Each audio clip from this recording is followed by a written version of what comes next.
கூடுதல் கருத்துக்களோடு இணைகிறார் பத்திரிகையாளர் பிரியன் அவர்கள்.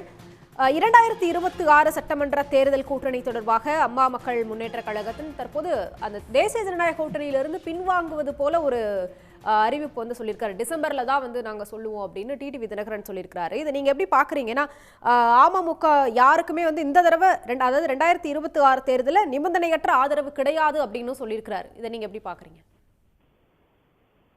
இது வந்து தினகரனுடைய ஸ்டாண்ட் வந்து இப்ப இருக்கிற சூழல்ல வந்து எதிர்பார்த்த ஒரு விஷயம் தான். தேர்தல் இருக்கிறதுல அவர் எப்படி மாறுவார் சொல்ல முடியாது. ஏன்னா தற்சமயம் பாத்தீங்கன்னா போன பாராளுமன்ற தேர்தலில் வந்து அவர் வந்து பாஜக கூட்டணியில இருந்தார். ஆனா போன பாராளுமன்ற தேர்தலில் எடப்பாடி பாஜக கூட்டணியில இல்ல. இப்ப பாஜக கூட்டணியில எடப்பாடி வந்து சேர்ந்தவொடனே அவர் ஒரு பெரிய கட்சி இருந்ததுனால அவரை வந்து கூட்டணிக்கு தலைமைன்னு போட்டிருக்காங்க. அந்த நிலைப்பாடுன்றது வந்து தினகரனுக்கு ஏற்புடைய ஒரு நிலைப்பாடு இல்லை. காரணம் என்னன்னா வந்து என்ன சொல்றாரு எடப்பாடி, என்ன சொல்றார், காலம்தான் முடிவு செய்யும். தினகரன் உங்க கூட்டணியில் இருக்காருன்னா காலம்தான் முடிவு செய்யும்னு சொல்றாரு. அப்போ அவரை ஏத்துக்கிறதுக்கு அவர் ரெடியா இருந்த போது பாஜகல இருந்தும் பாத்தீங்கன்னா வந்து தொடர்ந்து அவர் இருக்காரா இல்லையான்றதை வந்து சரியா கிளாரிஃபை பண்ண மாட்டேன்றாங்க.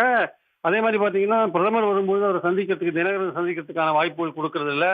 அமித்ஷா வரும்போது சந்திக்கிறதுக்கான வாய்ப்புகள் கொடுக்கறது இல்ல. கிட்டத்தட்ட அவர் வந்து எடப்பாடியோட விருப்பத்துக்கு ஏற்ப வந்து தினகரனை வந்து ஒதுக்கி வைக்கிற ஒரு விஷயத்தை எப்படி வந்து ஓபிஎஸ் ஒதுக்கி வைக்கிறாங்களோ அதே மாதிரி தினகரனை ஒதுக்கி வைக்கிற ஒரு விஷயத்தையும் வந்து அவங்க கையாளுறாங்க.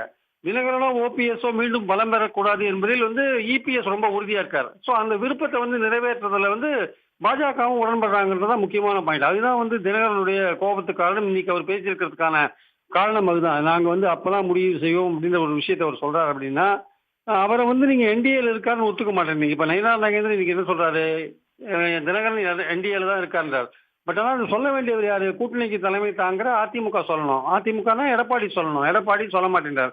இப்போ இந்த மாதிரியான ஒரு அந்தரத்துல தொங்குற ஒரு நிலையை வந்து தினகரனுக்கு நீங்க ஏற்படுத்தினீங்கன்னா அவர் என்ன சொல்றாரு, நாங்க ஏற்கனவே பாஜகவோட இருந்தோம், எங்களை ரெக்கக்னைஸ் பண்றதுல நாங்க கூட்டணியில் இருக்கோம்னு சொல்றதுல பாஜக தலைமைக்கு அமித்ஷாவுக்கு என்ன பிரச்சனை, இல்ல எங்களை சந்திக்கிறதுல பிரதமருக்கு என்ன பிரச்சனை, ஏன் வந்து எடப்பாடியோட விருப்பத்துக்கு ஏற்ப எங்களை வந்து ஒதுக்குறாங்க, இந்த விஷயத்த அவங்க கலப்புறாங்க. ஸோ சவுத்துல வந்து நீங்க தினகரனோ ஓபிஎஸ்ஓ இந்த சசிகலாவோ இவர்களுடைய அந்த இன்வால்மெண்ட் இல்லாம இந்த என்டிஏ கூட்டணி வந்து அதிமுக தலைமையிலான கூட்டணி வந்து நிச்சயமா வந்து ஒரு கணிசமான ஓட்டுகளை வாங்குவதோ இல்லை இடங்களை பெறுவதோ சாத்தியமில்லை என்பது என் கருத்து.